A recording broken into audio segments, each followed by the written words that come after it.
Assalamualaikum, selamat pagi, siang, sore, malam, Mas Wahyu dan Mbak Debi. Kami dari kelompok 6 Negara D 2022 izin mempresentasikan evaluation project proposal kami terkait dengan studi kasus pada program Keluarga Harapan atau PKH di Provinsi DKI Jakarta. Adapun outline yang akan kami bahas, introduction, logic model dan indikatornya, kemudian evaluation design, evaluation method, conclusion, dan terakhir reference yang kami pakai. Anggota kelompok kami terdiri dari saya sendiri, Rizka Adelia, Fahru Rizal, Nadira Lutfia, Alvino Aryasena, Ananda Hizana, dan juga Pamaternus Hirang yang lagi tidak bisa hadir pada saat ini dan akan diwakili oleh teman kelompok kami. Baik, masuk ke bagian background atau apa sih sebenarnya PKH ini, Program Keluarga Harapan. Nah, PKH merupakan salah satu program unggulan pemerintah Indonesia dalam upayanya untuk mengurangi angka kemiskinan dan meningkatkan kesejahteraan masyarakat, khususnya bagi kelompok masyarakat yang rentan. Masalah kemiskinan di Indonesia merupakan isu kompleks yang telah menjadi perhatian nasional. Nah, program ini diluncurkan pada tahun 2007 dan secara resmi diatur melalui Peraturan Menteri Sosial Republik Indonesia Nomor 1 Tahun 2018. PKH secara khusus dirancang untuk menjangkau kelompok masyarakat yang paling membutuhkan, yaitu kelompok keluarga miskin dan juga rentan. PKH sendiri menyasar keluarga yang memiliki anggota karakteristik tertentu seperti ibu hamil, anak-anak usia dini yang membutuhkan stimulasi untuk tumbuh kembangnya yang optimal, anak usia sekolah yang perlu didorong untuk melanjutkan pendidikan, serta lansia dan penyandang disabilitas yang memerlukan bantuan untuk memenuhi kebutuhan dasarnya. Berikut disajikan grafik terkait dengan jumlah persentase penduduk miskin Indonesia. Pada tahun 2014 sampai dengan tahun 2024 terdapat penurunan yang signifikan terkait dengan persentase penduduk miskin. Namun PKH ini masih terus dioptimalkan tujuannya seperti untuk menurunkan angka kemiskinan Indonesia dan mewujudkan pembangunan berkelanjutan serta mengintervensi kelompok-kelompok rentan. Berikutnya. Adapun problem atau issues yang kelompok kami soroti yaitu terkait dengan tidak adanya indikator yang jelas untuk mengukur kontribusi dan efektivitas PKH terhadap penurunan kemiskinan khususnya di DKI Jakarta, ketidaktetapatan sasaran dalam penyaluran bantuan PKH, dan kurangnya mekanisme pemantauan serta evaluasi PKH yang terstruktur dalam mengukur dampak langsung maupun tidak langsung dari program. Oke, selanjutnya di sini ada evaluation question. Yang pertama itu ada indikator apa yang dapat digunakan untuk mengukur secara jelas kontribusi dan efektivitas PKH dan menurunkan angka kemiskinan di wilayah DKI Jakarta. Yang kedua, bagaimana cara memastikan penyaluran bantuan PKH di wilayah DKI Jakarta tepat sasaran. Dan yang ketiga, ada mekanisme monitoring dan evaluasi seperti apa yang dibutuhkan untuk mengukur secara komprehensif dampak langsung maupun tidak langsung dari program Keluarga Harapan. Untuk objektif evaluation-nya di sini tujuan utama dari evaluasi ini adalah untuk mengukur efektivitas PKH dalam mengurangi angka kemiskinan dan meningkatkan kesejahteraan masyarakat di DKI Jakarta. Nah, evaluasi ini tuh akan menganalisis secara mendalam berbagai aspek program mulai dari efektivitas sistem monitoring dan evaluasi, akurasi penyaluran bantuan hingga dampak jangka panjang PKH terhadap kualitas hidup masyarakat.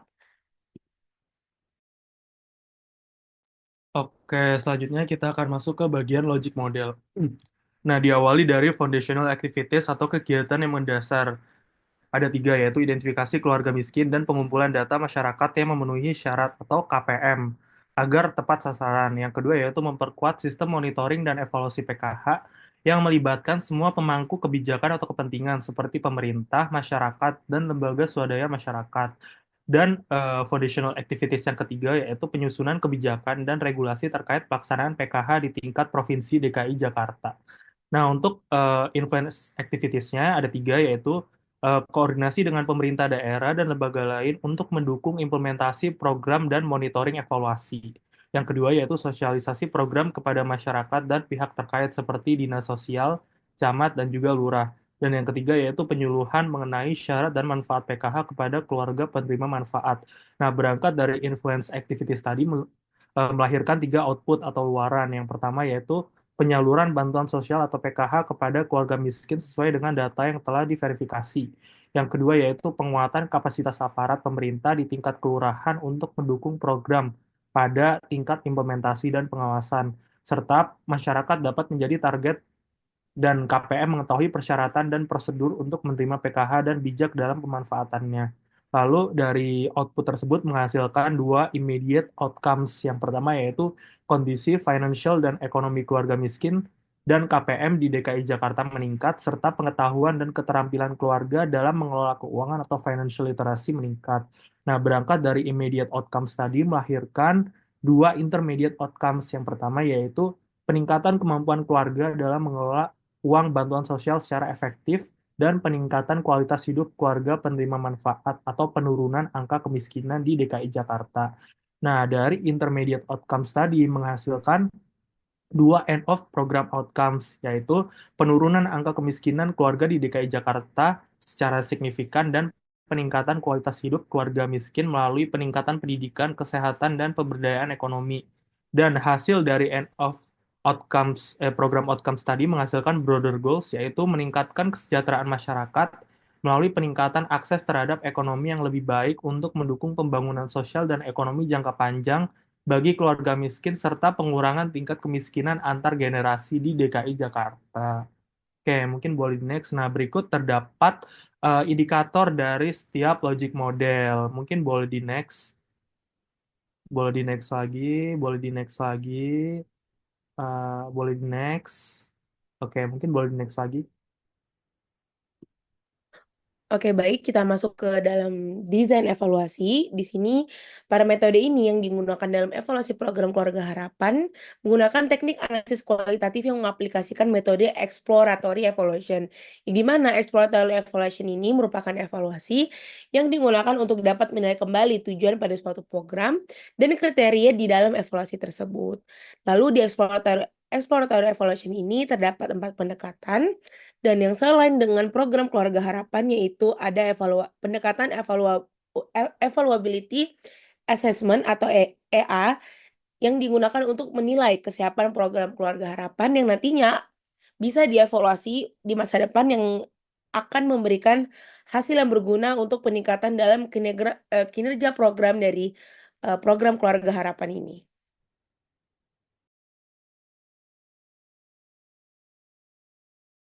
Oke, selanjutnya metode evaluasi itu menggunakan kuasi eksperimental dan penggunaan metode propensity score matching atau PSM. Adapun metode evaluasi ini merupakan langkah strategis dalam menilai efektivitas program bantuan sosial seperti PKH. Perangkat ini memberikan hasil yang lebih valid dan terpercaya dengan membandingkan kelompok penerima manfaat sebagai kelompok eksperimen dengan kelompok non penerima manfaat atau kelompok pembanding yang memiliki karakteristik serupa. PSM juga merupakan metode statistik yang digunakan untuk mengurangi bias seleksi dalam penelitian evaluasi dampak program. Proses PSM sendiri bertujuan untuk menciptakan kondisi yang memungkinkan perbandingan yang adil antara kedua kelompok, sehingga dampak PKH dapat diukur secara lebih akurat. Nah, berikut tahapan-tahapannya. Yang pertama, estimasi propensity score. Yang kedua, matching. Dan terakhir, analisis dampak. Next. Selanjutnya tuh ada apa?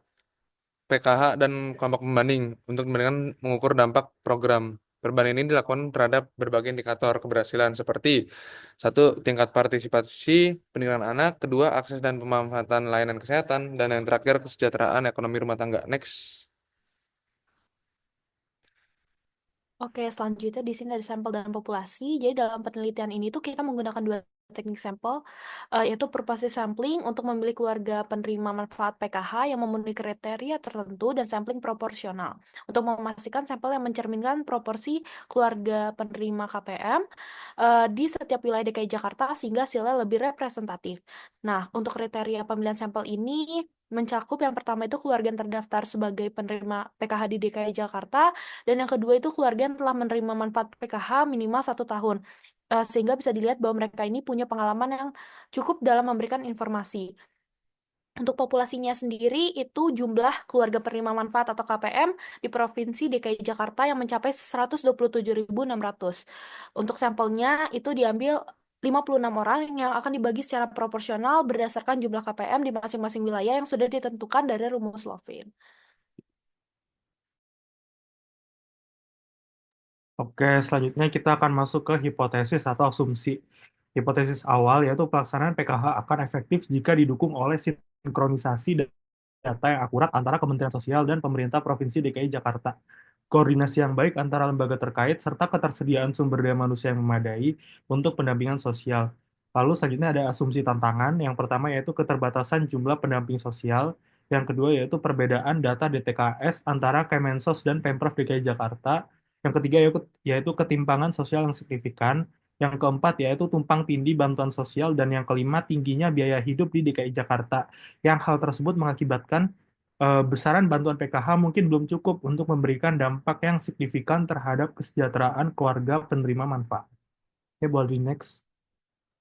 Oke, baik, kita masuk ke teknik analisis data. Di sini terbagi menjadi dua, yaitu ada data kuantitatif dan juga data kualitatif. Dalam data kuantitatif tersendiri, terdapat 3 poin yang pada evaluasi ini yang kita gunakan. Yang pertama ada descriptive statistik, yang kedua ada propensity score matching atau PSM, yang ketiga ada regression analysis. Lalu untuk di data kualitatifnya kita menggunakan dua, yaitu ada thematic analysis dan juga ada case studies.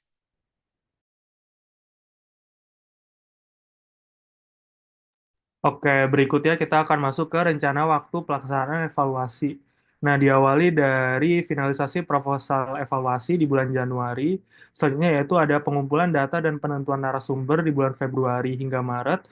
Yang ketiga yaitu menghubungi narasumber yang sesuai dengan kriteria di bulan Maret sampai April.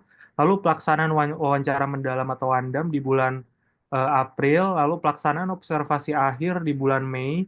Dan yang keenam, analisis hasil penelitian di bulan Juni, dan yang terakhir yaitu penyusunan laporan evaluasi di bulan Juli. Oke, mungkin boleh di next. Oke, kesimpulannya PKH ini tuh masih ada beberapa permasalahan seperti koordinasi yang lemah, terus juga DTKS yang menjadi dasar penyaluran bantuan seringkali tidak sepenuhnya akurat. Dan tentunya dengan adanya evaluasi yang komprehensif dan melakukan perbaikan secara berkelanjutan, diharapkan PKH dapat menjadi program yang lebih efektif dalam mengurangi kemiskinan dan meningkatkan kesejahteraan masyarakat. Next. Oke, ini berikut daftar pusaka yang kami gunakan. Next. Oke, Oke, baik, sekian dari kelompok kami. Karena keterbatasan waktu yang kami miliki, kurang lebihnya mohon maaf. Penjelasan detail dan komprehensif sudah kami lampirkan pada proposal evaluation yang telah kami kirimkan di emas. Terima kasih. Wassalamualaikum warahmatullahi wabarakatuh.